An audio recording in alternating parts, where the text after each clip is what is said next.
The advice provided in this podcast is general in nature.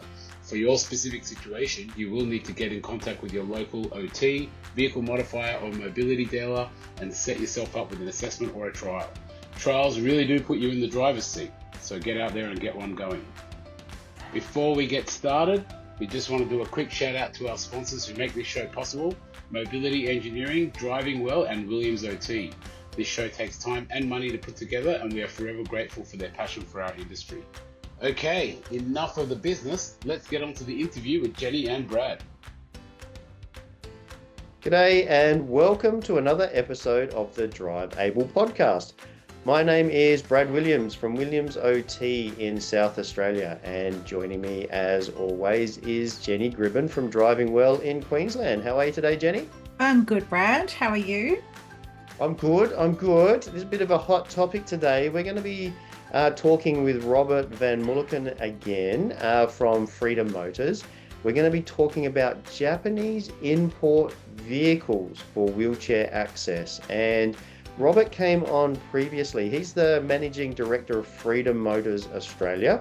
And he recently came on and did an interview with us about his company and doing lowered floor conversions for wheelchair access. And he spoke all about Freedom Motors and the history of Freedom Motors and what goes into converting a van into a lowered floor conversion. So he came on in episode 92. I really encourage you to go back and listen to that episode, because in that episode we unpack a lot about Australian standards. But at the end of that episode, we started talking about Japanese imports, and we made the decision to ask him back to really talk about what's the difference between an Australian conversion and a Japanese conversion for a motor vehicle for wheelchair access. So in this episode, we're going to dig in deep about what is a Japanese import vehicle and how are they modified, and then what's the difference between an Australian conversion and a Japanese import conversion for wheelchair access. So we've referred to a lot of these in the podcast previously about wheelchair conversion, so there's a lot to unpack, and I'm really excited to get into it with Robert on the other side of our little advert here. Jenny, are you excited about this one as well? Yeah, I am, Brad. We get a lot of inquiries with a lot of families having found, that this might be an option for them when they've been doing a bit of research online before they come to us. But yeah, I'm really excited to talk to Robert about and unpack what all the considerations are. And I think it's really, really important for families that are thinking about this, or OTs that are working with those families as well, to be really informed that spoiler alert, like they're probably not going to be a good option. So we're really going to be able to talk about that in this episode. Let's get into it. Yep. Mobility Engineering is Australia's leading automotive product supplier for disability customers. We have installers all across the country, over 100 of them, and we have the largest range of mobility products for vehicles in the country. Get in touch with Mobility Engineering for any of your driving solutions.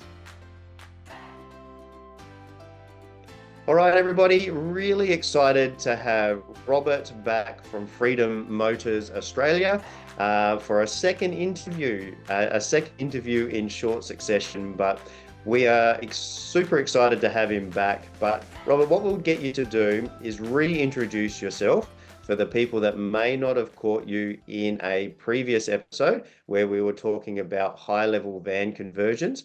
I'll get you to reintroduce yourself and which company you're representing. Okay, my name is Robert Van Mullekom. I represent Freedom Motors Australia. I'm actually the director. It's a family business. We've been in the engineering business since the late 60s in the Netherlands. We came to Australia in '84, continued our engineering business here in Australia. In 1997, we started Freedom Motors Australia because that's when the first front-wheel drive people mover got introduced into Australia, which was the Chrysler Voyager from the United States. And we haven't looked back since then, and in the meantime, I've got two daughters now working in my business as well, and I'm working on the third one. So Working on the third daughter to come into the business. yeah, she's a teacher. Very good. I might have to pick you up on some tips there to get the family involved. I must have But done something right. we'll invite other people the people that are listening to go back and listen to the previous episode, and where you really unpack your business and how that's developed in regards to van conversions for wheelchair access. So we really thank you for coming on previously for that episode. It was a real cracker, and yeah, I encourage everyone to go back and listen to that episode. But in the end of that episode, we started to get into what are the other choices out there on the market, and one of those is what we classify in the industry as a Japanese import wheelchair accessible van. So when we're talking about a Japanese import, what do we mean, Robert? What is your version of a Japanese import? Okay, a Japanese import is virtually a second-hand vehicle from Japan. The Japanese people tend to not drive their vehicles for a long time and trade them in pretty, after 3, 4, 5 years. So and because in Japan they drive on the same side of the road as we do here in Australia, they're a nice type of vehicle to export or import into Australia. So a second-hand vehicle can be a sports vehicle, can be any type of vehicle. But it can also be a disability vehicle. But they're second-hand. Not everybody's buying second-hand vehicles in Japan, so they're flooding the market over there. So the best way to get rid of them is to sell them overseas. So that's really what a Japanese import is. And on top of that, it can be a vehicle that's currently being sold in Australia. So any of the dealers, Nissan, Toyota, all these companies, they have current model vehicles. So let's say if you have a current model Toyota Commuter, you can't bring the current model in. It has to be at least a previous model or a model that's never been brought into Australia. Didn't actually know that. I didn't realize that. And then on top of that, it has to be a model that's on the approved lists. There's on the registry online, you can find all the vehicles that are approved to bring in. So there's certain vehicles that have too much power. Like I think you can't bring in, let's say, a Bugatti or something like that. But wheelchair accessible vehicles you can bring in. They don't bring them in as a wheelchair accessible vehicle, but they. Let's unpack that. What do you mean by that one, Robert? This is the big deal breaker, right? Yeah, that's it. They're actually brought in as a recreational vehicle, so an RV. So vehicle virtually. That's how they sort of fool the system where, we're going to bring them in and we're going to sell them to people that want to make RVs out of them or use them as a recreational vehicle. So it could be a fully fitted out vehicle. All they need to do is bring them into Australia. They follow the rules because you virtually have to choose the vehicle. Then you need to go on the list to see if that vehicle is on the approved list. Then you need to get fill out an approval form to import it. So you get like an import permit. Then you need to find a shipper. Then you ship it to Australia. You have to go through customs. You have to go through quarantine because maybe the car needs to be fumigated or, Australia has very strict quarantine rules. Might have to be cleaned because it might have mud on it or something like that because it's a vehicle, that's a second-hand vehicle. And then it has to go through an engineering style approval here in Australia before you can get it registered. But when they get engineered, a lot of times they just get engineered as an RV. They get a plate put on, or you get a certificate, sticker, and then you can register the vehicle. And then they go for sale in Australia. I think that's where it gets a little bit tricky, doesn't it? It gets very hard to understand whether it's actually been ticked off as a wheelchair accessible van or not. What So is there any rules or regulations for people to sell them as a wheelchair accessible van here in Australia? Do you know, Robert? Now, similar to where that Freedom Motors goes through. When we modify a standard vehicle, a standard vehicle is registered as a normal people mover in Australia. Then we modify the vehicle, and then we have to go through an engineering process where the vehicle gets re-engineered. We might have taken seats out, we might have added wheelchair restraints, we've added a lift or a ramp, and that now needs to go, the whole vehicle is changed into what we call a wheelchair accessible vehicle. So it's not a standard vehicle anymore. So it gets engineered by an engineer that knows what they're doing, and then they follow all the Australian design rules, and then the vehicle gets re-engineered and then re-registered as a wheelchair accessible vehicle. Mm. So that's what happens when a company like Freedom Motors does the modification here in Australia, that your engineers and your guys who are working on production of the vehicles understand all of those requirements, and you've already done. So the previous episode, we talked at quite length about all the research and the engineering and design and the compliance process that you've got to go through, and the fact that every vehicle that you guys do a build of, you actually do testing to that vehicle yourselves. So, a new vehicle that you're doing modifications here in Australia, how is it different to the vehicles that are coming over from Japan? So they really should go through the same process. These vehicles already come modified. They bring them in as an RV, but they really, when they are going to sell them to a customer that's going to use them as a disability vehicle, they should go through the same process as we go through, because when they were used in Japan, I'm assuming they were used in Japan as a wheelchair accessible vehicle, complying to Japanese standards, And we all know that Japanese people are smaller and lighter than most Australian people.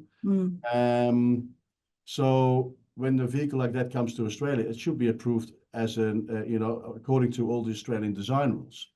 So they should go through the same process as we do here as a modifier in Australia. I think the key word that you're saying there, Robert, is should, because my understanding and experience is that the people that are selling these vehicles are not telling the customers. A family who is looking for a wheelchair accessible vehicle, they'll do a Google search and they'll find this Toyota Noah being sold as a wheelchair accessible vehicle. And for people just listening, I'm doing little inverted comma, bunny ear brackets. But my understanding is that the Australian design rules don't say anything about wheelchair accessible vehicles. So the way that Japanese vehicle has been built as modified actually does not meet any of our Australian standards for safe wheelchair occupant travel. It doesn't, and not the way they're brought in, of course. So you have to also look at there's two ways these vehicles are sold. They're sold privately, but also a lot of these vehicles are sold to group homes, mainly like community transport. So several different people are being transported in one vehicle, So if you're selling these vehicles to a group home or community transport, or even as a taxi or something like that, there's different regulations that this vehicle must be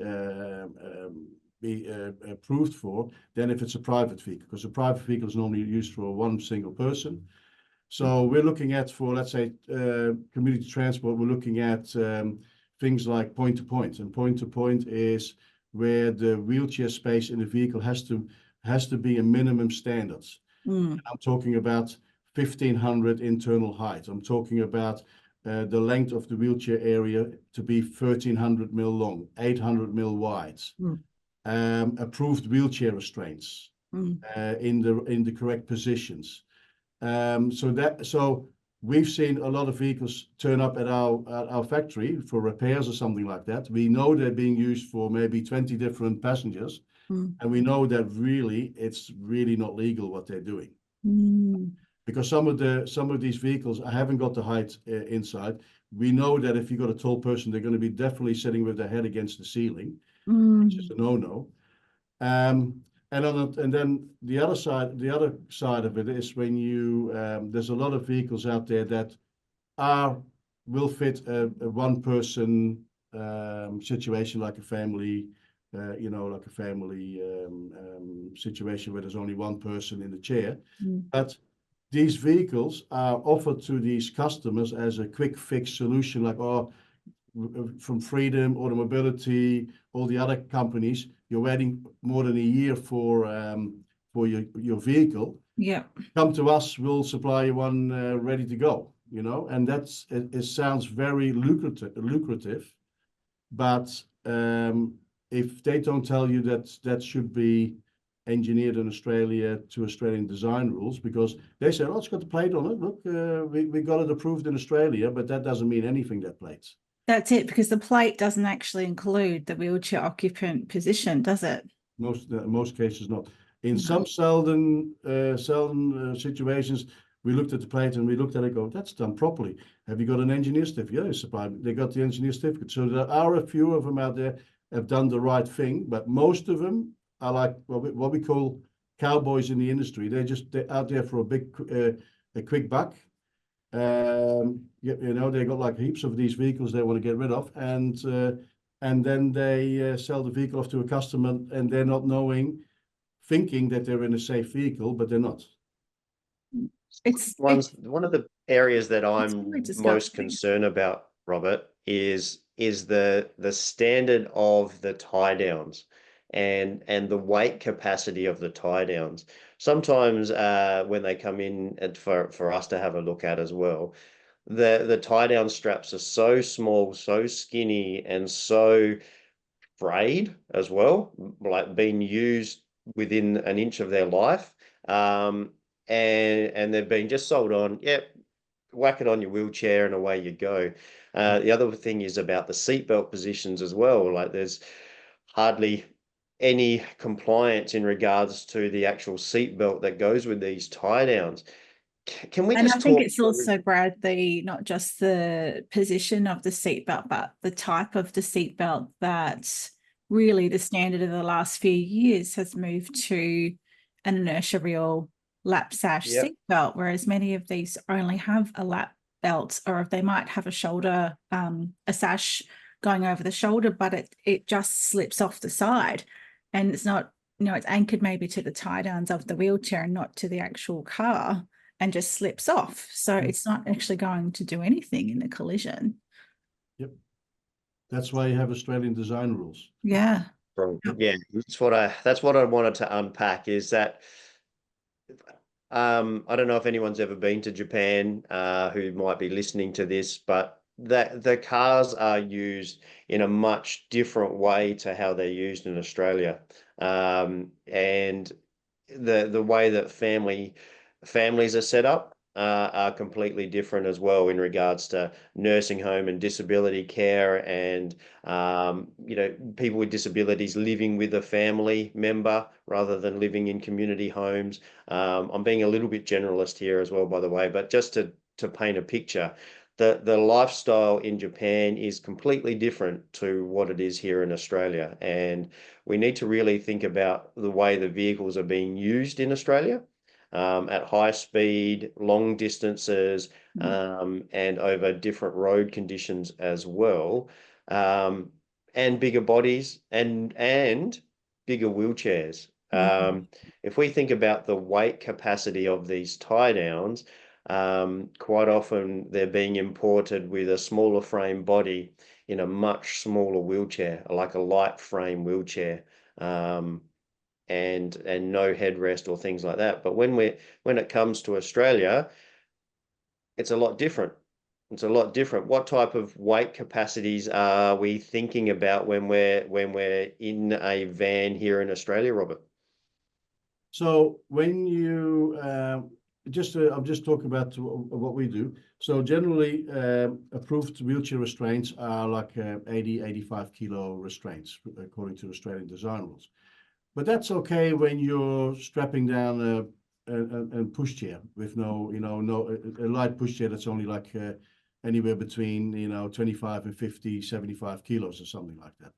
But a lot of people nowadays, and especially now because of NDIS, a lot of people can now afford to have an electric wheelchair. And these wheelchairs can start at 150 kilos, go up to 225 kilos. So an 85 kilo restraint is not going to be enough in case of an accident. It's going to hold it down when you're traveling, but when you're in an accident, you don't know what's going to happen.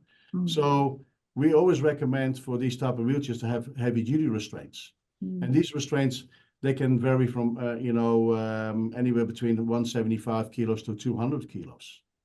That's what we have available. When you get to 200 kilo restraints, you're starting to go away from the inertia reels. You're going to proper, virtually heavy duty cargo strapping, To get back to the Japanese import restraints, like you said, they're very thin cable type of things. A lot of times they're sitting right under the wheelchair, so you're pulling them up out of the floor. They're in the floor of the vehicle, or they're in the floor of the lifter sometimes. And these cables, they look like they're on a platform of a foot by a foot or something like that. That's not even in Australian design rules. Australian design rules are virtually where the wheelchair, you have 4 wheelchair restraints. You got 2 in the front of the wheelchair, 2 at the back of the wheelchair, and you virtually want the restraints to be like 45 degrees. Yeah. 45-degree angle coming from the front, going to a proper restraining point. If you're coming from under the wheelchair, that wheelchair can be hobbling and moving around. That's never in an accident. That's never going to hold the wheelchair in place. That's going to, it's accidents waiting to happen. The other one that you just mentioned there, Robert, is everything attached to the lifter. I was seeing a lot of those come across on the actual commuters that are coming into Australia, where the restraints are on the actual lifting platform, and the seatbelt as well is on the lifting platform. The Australian standards say that they need to be attached to the actual chassis of the vehicle, if I'm not mistaken. You've got the engineering background, is that correct? That's it. So yeah, if you let's say are on the wheelchair is in the middle of the vehicle, then the restraints have to go through the floor, and you have to have the right bolts and nuts and plates underneath the vehicle to make it strong enough so in case of an accident, these points are not going to be pulling out of the floor. When these other points are on a lifter, the lifter is a movable platform. I don't even know whatever that was tested to, because that platform, the wheelchair moves in with the platform into the vehicle. Yeah. Because you have to understand, and a lot of people don't know this, but everything that is made in a vehicle must be able to withstand 20 times the force. So when they're simulating, let's say between 50 and 60 kilometer an hour accidents, that's virtually 20 times the weight. So if they're saying, okay, I've got a wheelchair restraint of 200 kilos, that should be able to hold a wheelchair, which is, let's say the wheelchair is 200 kilos times 20, that's virtually 4 ton of wheelchair going forwards. That's what the restraints have to hold for 2 seconds before they're allowed to unwind or snap or something like that. That's a lot of force. That's that's if your restraint points aren't correctly fitted to the floor of the vehicle, or to your hoist, your ramp, or whatever, it's going to pull out of the floor like butter. Wow. So that's why we use engineers, because they look at the situation, they look at your floor, they look at the plate that you're using to make sure that that's not going to shear out of the floor. Because I've seen floors where they were testing seats, and the floors were just opened up like a can. You know what I mean? Can opener. They just the floor Filled just up. peels off the seats just peel the floor, and if you would have been sitting in those seats, you would have been, coming out the front window. Yeah.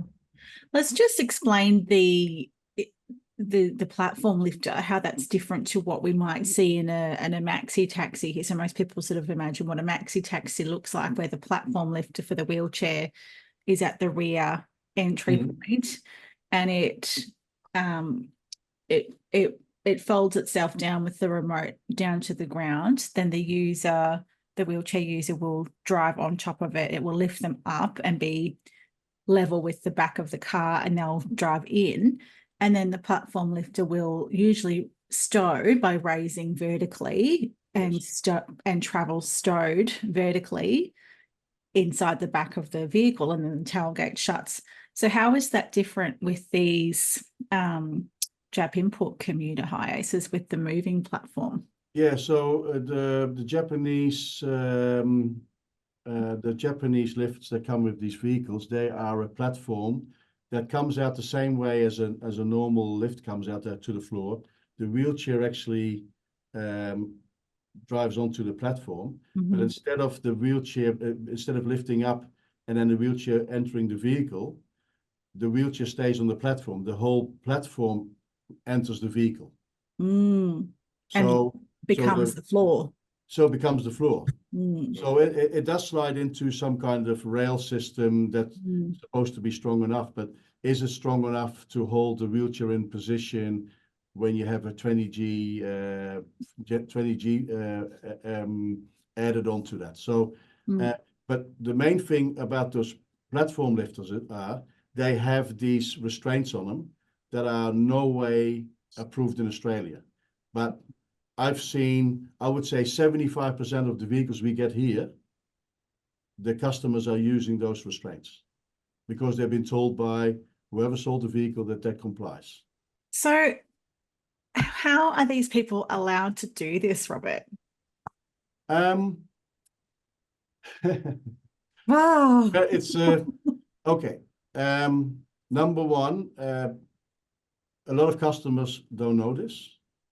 So they just buy the. People don't know what they don't know, right? They don't know what they don't know. So if they haven't been. If you look at a little Porto as an example, a Toyota Porto, that's very fancy.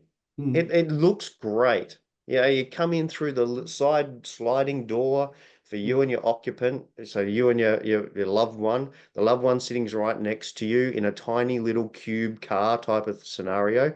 It looks wonderful. It's got all these wonderful bells and whistles. I'm attracted to them in regard, and I don't have to transport somebody. I just like the look of them. They look very fancy. They look great. And they've got, if you pull up and you use that type of vehicle, you're going to look like you've got a very high-end car and they're being sold cheap. It's very attractive. So just getting back to that question, how can we educate people better on regarding these vehicles? So number one, always use an OT. Because they We love that, don't we, Jenny? That's a good call, Robert. No, but these people, OTs normally already have experience, so they've already heard about what we call the grey imports and so on. So they've probably seen all the different scenarios, and they've probably heard about these restraints not being proper, and so if you got unless you got an OTs that's still green behind the ears and so on, and this is going to be their first vehicle, they wouldn't have a clue. But I'm assuming by now most occupational therapists will know what are the appropriate vehicles, and so that's the first that I would go there. But unfortunately, if you're not going through NDIS, a lot of people are not using OTs. They're just going, they're just going themselves, or they're self-funded or so. So, so the only way they're going to find out if and especially when you bring these vehicles in, these vehicles are not sold in Australia before, so parts are going to be very hard. So a lot of times, if people want brake, you want just in general, you want your car repaired, you need to get, let's say, brake discs, or you maybe brake pads, or whatever, anything to do with your steering. Things are going to be wear and tear like on any vehicle, you know, shocks, springs, whatever. So they're not available in Australia, so they're going to have to come from Japan. So that's going to be a long wait because a lot of times they're not going to ship them by air. They're going to ship them by, you know. So that's another issue that people don't know about when they're buying these Japanese imports, unless you know it's a commuter and from a previous model where yes you can get parts, but you know a lot of people have become aware when something has happened. I mean, we've been dealing with what we call the cowboys in the industry, and there's no real, you know, we tell the customers, they come to us, they say, oh, we've got a problem with the vehicle. Can you guys help us out? What should we do? And I always tell them if the customer the supplier of the vehicle doesn't want to help you out, they normally got a Facebook page. Go on the Facebook page and tell everybody about the bad service you're getting or the bad help or they're not helping you out, or you know that normally gets them going and to try to help you out. If that doesn't help, some of the customers have actually sued these companies, and that works. But there's no place where you can go to where you can actually go where there's like a governing body and it says you can go and complain there and they're going to help you out. You can go to fair trading. Fair trading can't help you. Fair trading can virtually facilitate maybe a medium to say, oh, you know, can you maybe help this customer out? Can you do this? But really, the only way to get help is to go sue the company, you know? There's no place where people can complain. Even about if somebody complains about freedom, they can only go the normal standards, you know, the standard way. There's no body that you can go to, government body you can go to and go to Port Hall and put in a complaint about the wheelchair accessible vehicle that they received and the problems that they have and the supplier not wanting to help them. Mm. So yeah, there's some really interesting points in here. There was one about buying these vehicles through NDIS, and this might be more of a chat for you and me, Jenny, but please feel free to jump in, Robert. We get a lot of people coming to us they've seen a vehicle in a lot and they go, yep, that really suits me. This is a Japanese import vehicle and that really suits what I need. I just want to buy it. I don't want to go through all the rigmarole of having to go through a new vehicle and get things put into a vehicle. It's going to take too long. It's too expensive, so on and so forth. They come to an OT and they say, I want this vehicle, I need to get it approved now, and I want NDIS to pay for it. Should we just unpack all of the difficulties with that, Jenny, and just work through some of those difficulties as well so people are well informed? What's the first thing that comes to mind for you as an OT when somebody comes with that kind of story? Well, the first thing for any vehicle is the age in kilometers of a vehicle. So if we're looking at something that's secondhand already, it's, you know, these vehicles are often on their 10 years, like sort of, so the NDIS criteria, most people will be aware now that it's 5 years and 80,000 kilometers, that they usually will consider something a modification to a vehicle, like a minor modification if the vehicle is in good condition and there's a really thorough roadworthy that's been done. So they might consider something like hand controls or a hoist or something that can be transferred to a different vehicle down the track. But, you know, when we're looking at these Jap imports as the fast solution, the ones that are on the market, in my experience, are usually well outside those parameters anyway. So, you know, the NDIS is about the longevity. Like they're only going to fund, so their criteria, and we've talked about this across many episodes, but the criteria beyond the age in kilometers is that it's got to be suitable for that person's needs over a long period of time.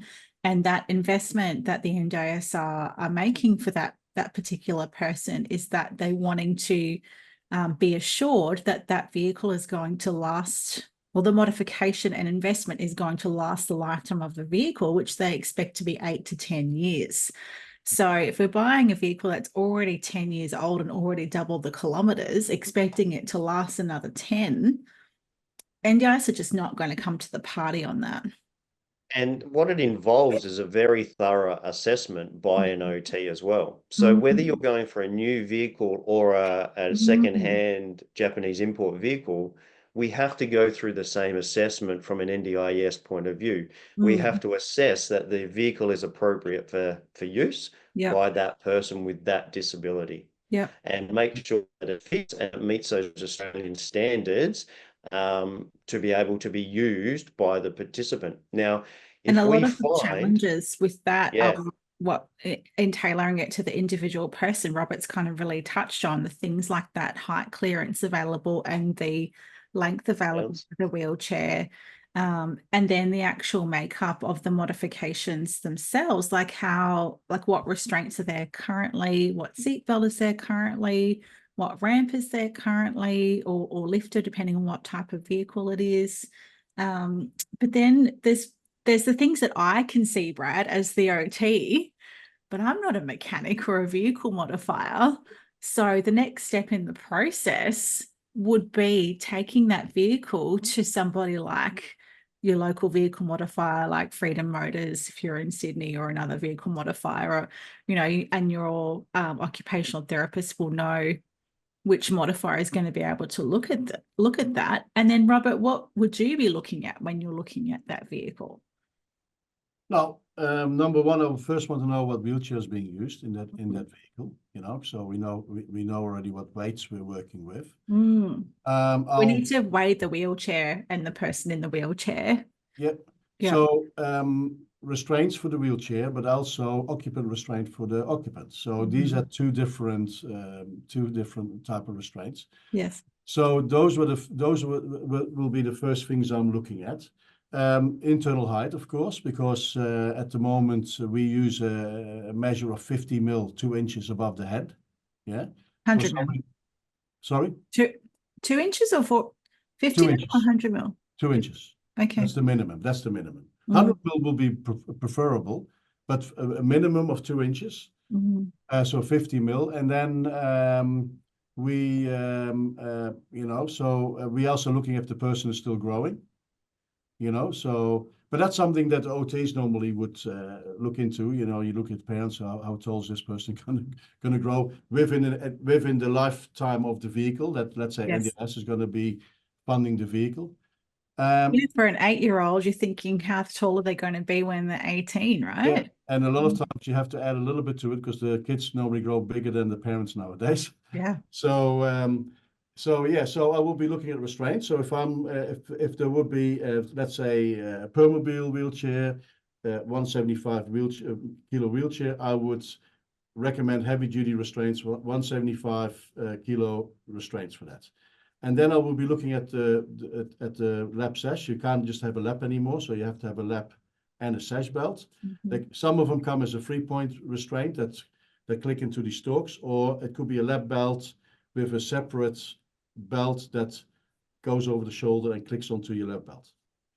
Both of them are legal, but you're going to look at where does the restraint that comes over your shoulder, where does that come from? Is it coming from the side wall, and instead of coming over your shoulder, is it coming in front of you over here? I've seen many of them. They virtually have to come over your shoulder here from the back in an angle, not close to your neck because it can cut into your neck.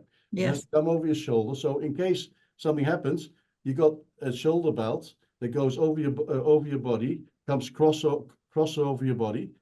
You have to be just as safe as an able-bodied person in the same vehicle. That's how you look at it. That's where we start from, and then we look at what type of ramp. Is it a ramp system? Has it got a lifter in it? Is the wheelchair attached to the lift? We don't recommend that. We normally would say, if you're going to use that lift, move the wheelchair into the vehicle and put restraints inside the vehicle. These are the main things that we will be looking at. So we're looking to see if the existing things in the van that have been imported meet those Australian standards. And if they don't, whether they can be replaced or whether they have to be moved and replaced as well. So they actually meet Australian standards. Or And I guess if it's even possible at all, because it's some of these smaller ones, there's just nowhere to actually put anything in any place to actually meet Australian standards. and again, it's not just what is visible internally in the vehicle of where the occupant is going to be traveling, it's everything underneath the vehicle and how all of that work is done, because you talked about that in the last episode as well, that, you know, all of the I'm not mechanical, even though I've been doing this for a very long time. But even how the fuel tank is changed, and how all the lines and the pipework and everything are done underneath the vehicle. That is all of that done to Australian standards, and the information that's provided with these vehicles. Guess what? It's all in Japanese. So, like, how do we know what they've built that to, how they've cut that, how they've built the floor as being lowered, and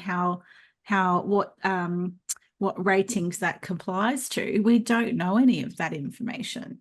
And that's a big issue, because they don't come with English translated reports, because when we go through, and I probably said it in the previous podcast, but we go through, before let's say we start the Kia Carnival, this popular vehicle in Australia, we get a brand spanking new Kia Carnival, and we do torsion and beaming on the brand spanking Kia Carnival before it is even modified. Then we modify the vehicle together with the engineer. We get the engineer involved. What thickness materials, what thickness beams, how do we attach the wheels now, because we've made it independent suspension. So the engineer gets involved. They tell us, we think you should beef it up here, do this, do that. The exhaust system still should have, let's say, your catalytic converter in there. You still have to have the same brake systems on there. Nowadays, we don't lift the vehicles up like we used to, because they all got sensors in them now to keep in the middle of the lanes and things like that. So all of that, we wouldn't have a clue if any of that would comply to Australian standards, because we don't have that information. We don't have that information. I've got like a whole list of testing reports that I could give any engineer on our vehicles Australia-wide, so they can see, I'm engineering this vehicle to these 5-6 different reports. When they come from Japan, I don't think they come with any reports at all. No. So if we don't have that information, or the family that's purchased that vehicle doesn't have access to that information, is there a chance that, like, even the modification side and the problems that we've talked about, put that aside, is there a chance that that vehicle is actually not, if it was tested by the state licensing authority, is there a chance that it wouldn't comply with the overall registration requirements?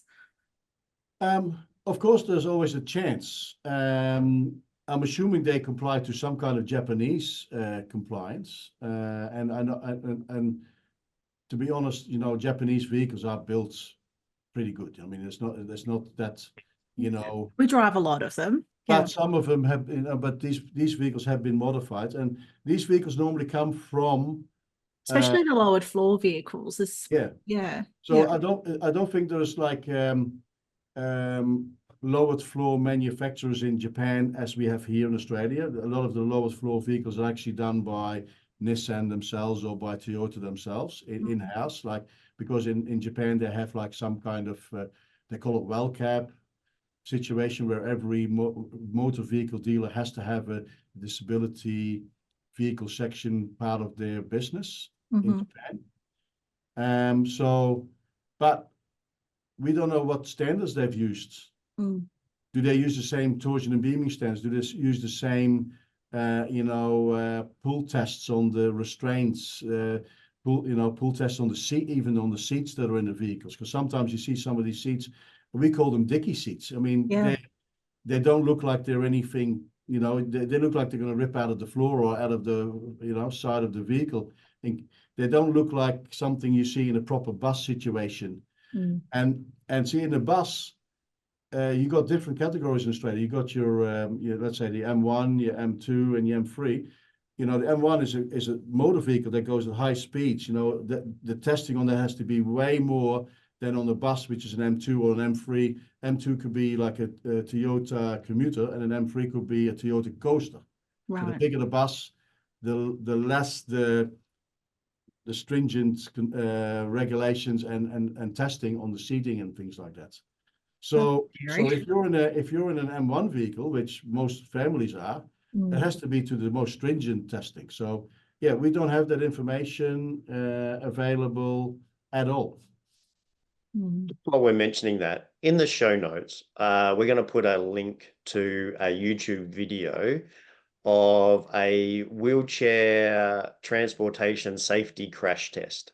All right. If you want to go and see what type of pressure, what type of force is put on to a wheelchair occupant, the video will show it very clearly about why this is a big passionate area of the three of us on this podcast today. And a bunch of other people around Australia that I know Mobility Engineering are right on this as well, who sponsor this show. Definitely. This is a very hot topic in regards to this, especially at the moment here in South Australia. This is something that's really important. If you haven't caught up with the news around here, it is something that is being discussed a lot due to a death in South Australia recently. That's all I'm going to say about that, because it needs to go through a whole lot of courts and so forth like that, and I don't want to talk out of turn. But it is something that is very, very, very important if we're talking about a human life in the back of a car. They're not a piece of cargo. They're not a box, and they're not a suitcase. We're talking about a human life that's just as important as anybody else that's in that vehicle. I just want to go, that's my political stance on it, but I just want to go back to what we were talking about in regards to the assessment process, because we got a little bit sidetracked and went off on a bit of a tangent. The OTs that need to help the person get through all of this assessment process, then we have to put in the report to the NDIS for that to actually be approved. And the only thing that's going to get approved, if it does, is the depreciated value of the bits that are required. It's not the whole van. It's not everything that's in the van. It's the things that are actually needed for the person with the disability. So you might be talking about, when we're talking about depreciated value, $2,000, $4,000 maybe, which might be great and really help you out, but it might be a very small chunk of money compared to what you're outlaying in the first place, thinking that you're going to get it all back. Can you correct for me, Brad? So if there are things that can be done, so if the vehicle was taken to Freedom, for example, and Robert's team looked at the vehicle and they said, well, yeah, this actually is okay if we were to do A, B, C, D things to it. Yep. Would that be covered under, could we apply to the NDIS to have those things done? If the vehicle meets the standards of kilometres and roadworthiness to start off with, that's the first thing that needs to be ticked off. Yeah. Then we'd have to see which parts of the van actually do meet the client's needs from a disability point of view. And if they're any good, you'd get the depreciated value. I'm saying like it will be automatically approved, but it needs to be approved by NDIS to start off with. Yeah. And then we need to apply as part of that application to fund everything that needs to be new and replaced in that vehicle. Yeah. Now, that's going to take time. It's going to take more time than what people realize. Yeah. And it could take 6 months, could take longer for the NDIS to actually approve this. And people go, well, I can't wait that long. I want to put a deposit down on this van right away. Yeah. I want to purchase this so I don't miss out on it. Understandable. I'm not saying that it's not. that's the thing, isn't it? Is that vehicle still going to be that specific vehicle that you've identified and done all of this assessment and inspection and quoting piece for? Is that vehicle going to still be available at the In end 6 of months' all of time. this approval process? Probably. Yeah. And the other thing is does NDIS reimburse you the money that you outlay? Now, this is a very interesting question that is very difficult to answer because the story from NDIS fluctuates from my point of view, Jenny. I don't know if you've got a clearer understanding of it, but my understanding that is that it's an extremely high risk thinking that you're going to get reimbursed by NDIS. Now, Robert, I don't know if you've had experience with this at all with selling the second-hand vehicles that you've built, your own vehicles, so vehicles that meet Australian standards, built to Australian standards. Do you get many of these being funded as a second-hand purchase through NDIS? Yes, we do. So this happens. Some customers, they will lay out the money completely themselves in anticipation that they're going to get approved, but they don't always get approved. So it's a risk for them. So if they want that vehicle now, that second-hand vehicle, or sometimes even a new vehicle, because they want something to happen right now, they will find the money somehow to pay for the complete second-hand vehicle. And then they will still put in for NDIS, but that doesn't mean they're going to get it, So it's a risk to them, We as a supplier of a vehicle, we are happy to take their money, of course, because it doesn't matter if it comes from them direct or from NDIS. But it's not it's something that they have to take their own risk. If they feel like they are entitled to the money from NDIS, it's up to them. But if they're going to get it, that's a different story. My understanding in the vehicle modifications operational guidelines, we can probably put a link to that in the show notes as well, Brad. I at my last check, they were all the same. There's been no changes that I could see with those guidelines, with all of the NDIS review and the price guiding changes and everything. It says very clearly NDIS will not reimburse anything that's already been purchased. Yeah. And here's my understanding. There is these anomalies to the rule where somebody does get it reimbursed, which, somebody's in the NDIS office has gone, oh, yep, that sounds good. Tick, here's the money into your account and so on and so forth. Maybe they haven't read the guidelines appropriately, but yeah, that was my understanding as well, is that it doesn't get reimbursed. We can apply and see if there's an argument to bend that rule, and sometimes people do get it.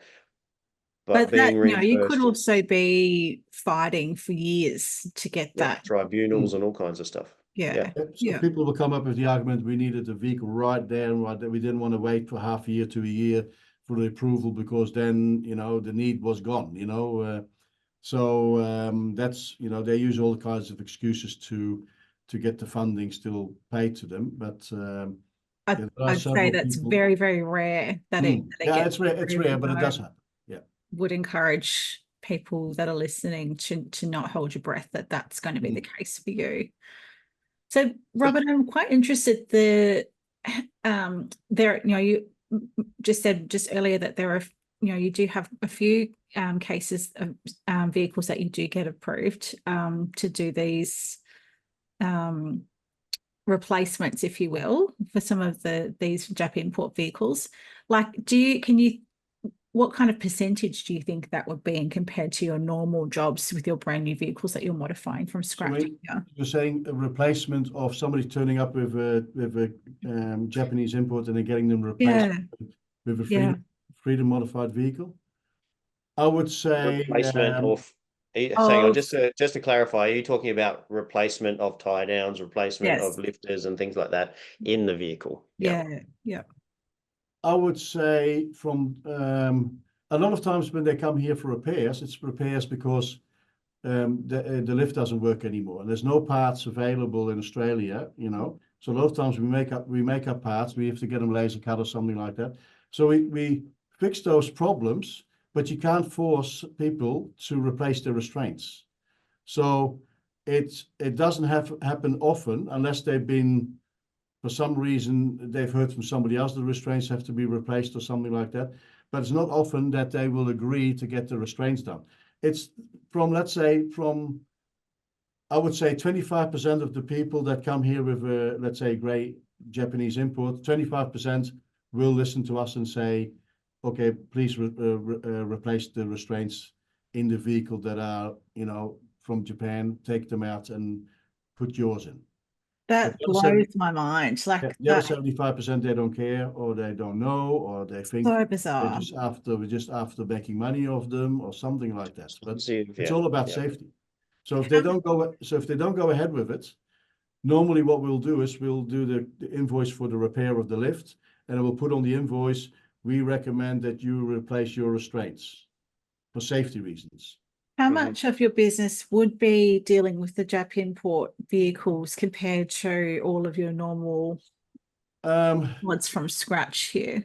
Yeah, less and less, because lately we've been starting to say, hey, we don't really want to touch them anymore. Yeah. We don't want to have our name associated, because we have a really good name in the industry. We don't want our name really associated to any of the Japanese imports, because if you touch a vehicle, then they can say, oh, Freedom. Well, you own it then, don't you? Yeah, definitely. You own all the problems. Yeah. So recently, even people, because we love to help people out, because people are, when you have somebody disabled in the family, they're already disadvantaged already. So you want to help these people out as much as you can, even if they haven't bought a vehicle from us.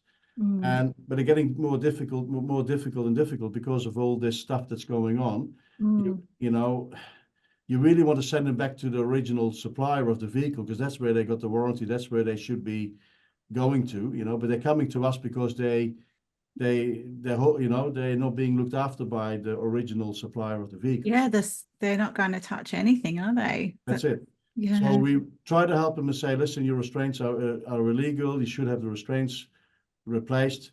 Like 25% of them will listen to us and we replace them. The other 75%, they think it's got a plate on there, should be correct. They don't know better. There's not much on the internet to research about that sort of thing.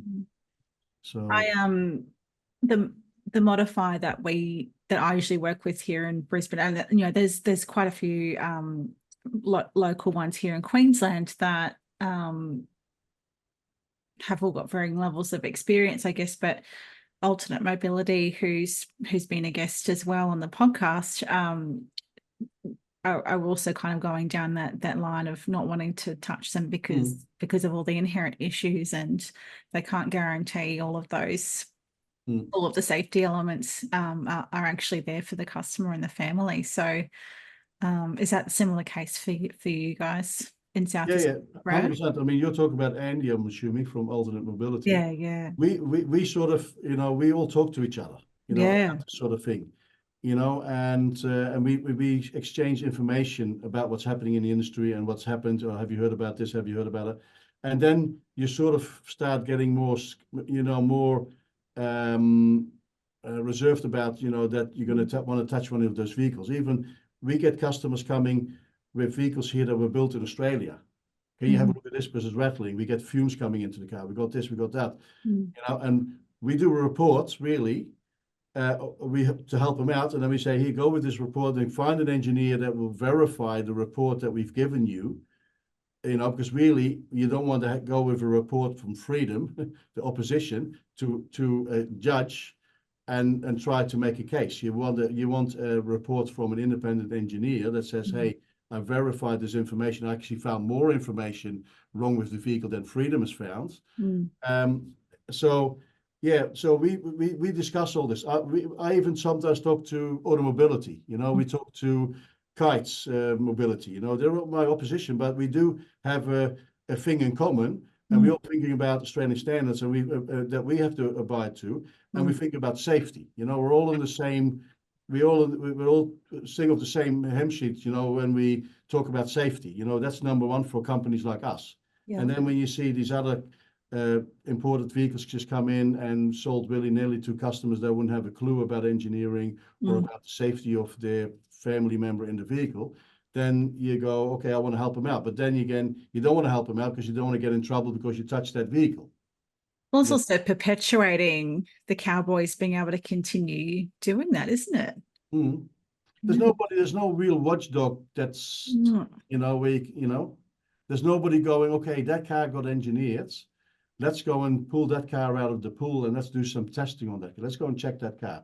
Now, from all the vehicles that we've done at Freedom, we've done over 3,000 lower floor modifications over all those years. I don't even know that of one car that Transport New South Wales picked out of the bunch of all the cars that were put into the porthole for the engineering, that they go, let's do a test on this vehicle to make sure that it was done properly by the engineer or properly by Freedom. So if it's not happening with us, it's not happening with the other people. It's the same thing as we got a spray booth here, and it's supposed to be inspected every year by government, but nobody comes out to inspect it. But you still have to stick to the regulations.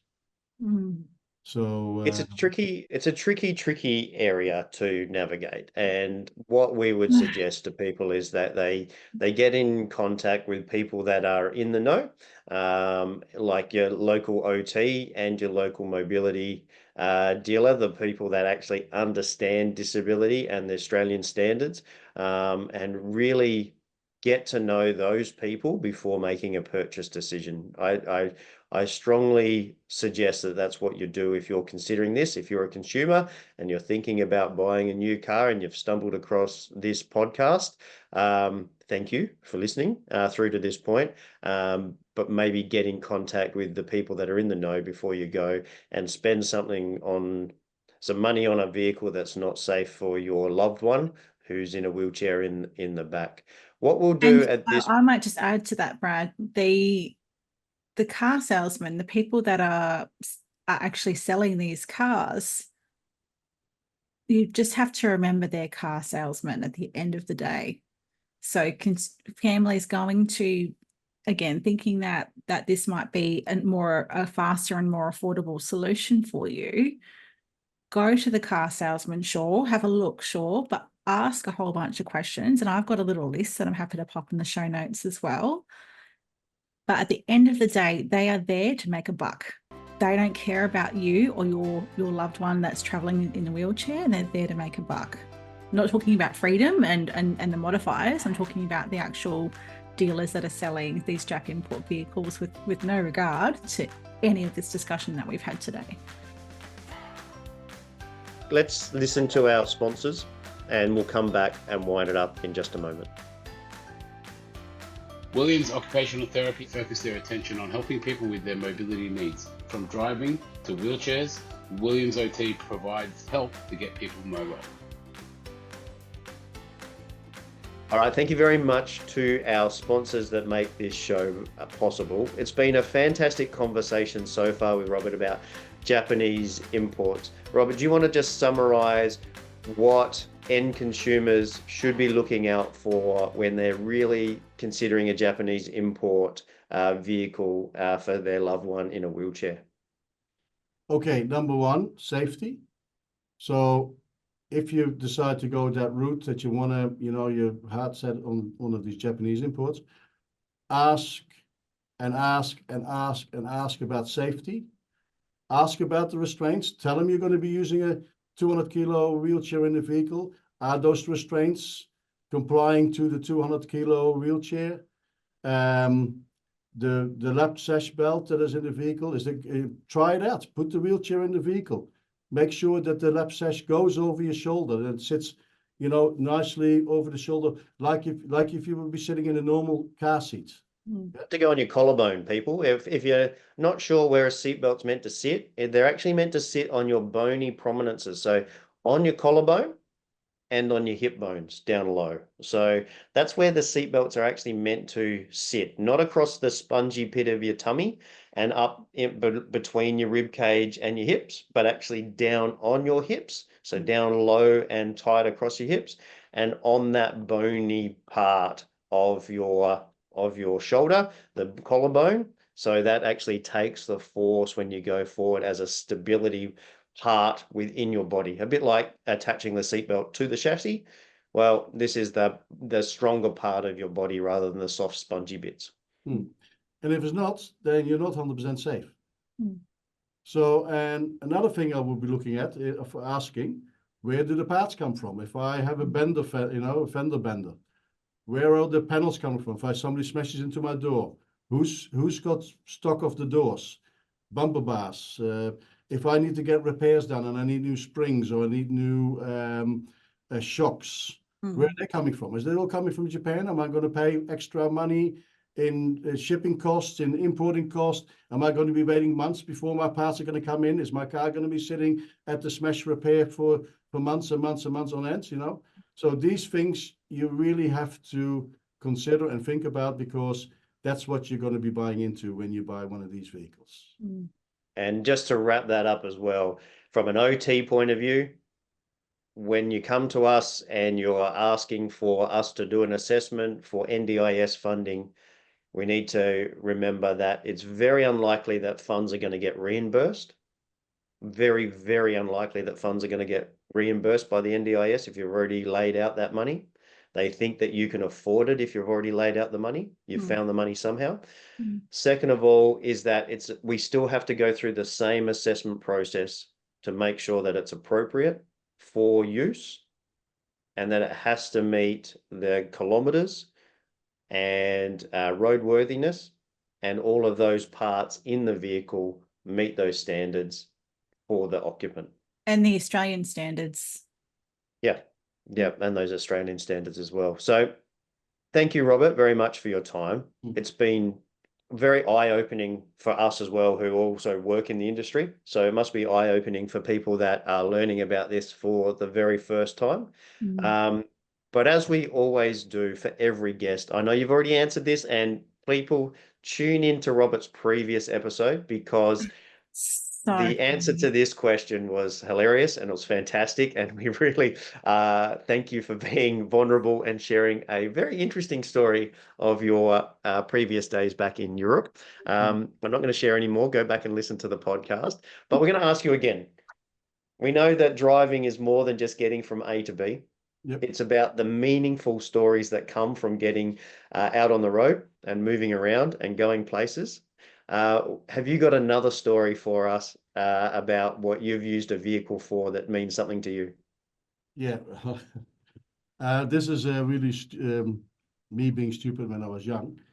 That was your last one. That was great. Yeah, but that wasn't being stupid. That was more like lack of knowledge. An oil leak out of the bottom of a van, and then having to go and pick it up and nearly making a bringing my friends as counterweight in the vehicle to take the vehicle back to Europe. But this one was this story. Make them listen to the other episode. What? So this story is about we used to have like an engineering company in the Netherlands, which we still have, and we used to have company cars. And I used to take, I used to have like a moped, and I used to go to my girlfriend. She lived about 15 k's away, so I didn't want to take the moped all the time. So I took the company car at nighttime because nobody was using it. So, but every time, I was going from one village to the other village, and there was like, how you call it, fields in between, with corn and, all kinds of, produce.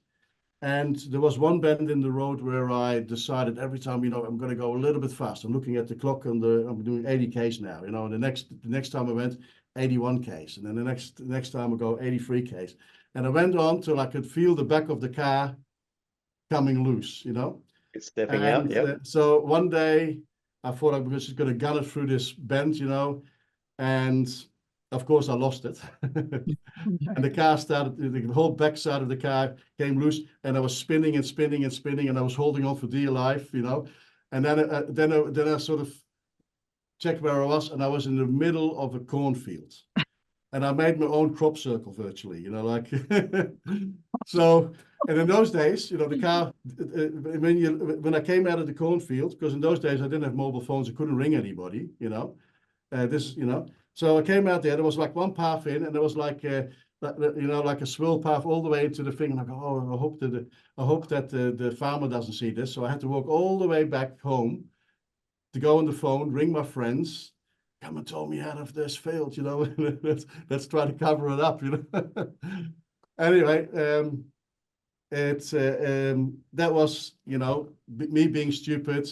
And of course, the next day at work, everybody's asking, what's all this corn sticking out of the car? And what's all these scratches? And what's happened with this car, And the last guy that drove the car, we did a logbook, and he said, oh, no, I brought it back. It was the same order that I brought it back. So then they found out I used the car. And that was the last time I was allowed to use company cars. So. Oh, no. Just as podcast hosts, we don't endorse this behaviour. No, Definitely not. We don't endorse tailing through a van far too quickly and ending up doing crop circles in a cornfield. So we're talking about safety. We're lucky that's all that happened. Yeah, we get people in the street doing donuts here, and I get angry now, But but when you're young, you don't know better. Dear. Massive thank you to you, Robert, again for coming on and sharing your time with us again. I hope people have found value in this one, just like the previous episode. If our listeners want to get in touch with your expertise, what's the best way that they can do that? Find us on Freedom Motors on the web. Look at our website. There's telephone numbers on there, email addresses. If you go to the back of the web page, there's all the different states contacts there. If you're living in Queensland, we got somebody up there. If you're living in Victoria, we got somebody up there. Even in South Australia, we got somebody now. All the way to Western Australia, because we have a company up there. So yeah, go to our website, freedommotorsaustralia.com.au, and you'll find all the information there about our product and about the sales areas where we operate. And please make sure that you go back and listen to Robert's previous episode where we talk about Freedom Motors and lowered van conversion for wheelchair access. Really eye-opening chat, that one as well, in regards to what's the alternative to Japanese import vehicles. So, Robert, thank you very, very much. We will put the link to your website down in the show notes, but also we will put the link to your previous episode down in the show notes. We're also going to put a link to the crash test video on YouTube. If you really care about your loved one, go and have a look at this and why we're so passionate about this area and why these high downs, restraints, and wheelchair seatbelts are so vitally important. And we thank you very much. Oh, and Jenny, did you say you were going to put on some list of questions for people to go and ask? Great little list of questions. Yep. To go and ask your car salesmen who are selling these. Yeah, that's right. Awesome. Robert, thank you very much. And as we say in every episode, stay safe, everyone. And that's couldn't be more important after this conversation. Thank you, everyone. Thank you. Driving Well Occupational Therapy loves working with people of all ages and with all kinds of medical conditions to safely give them the opportunity to explore their driving goals.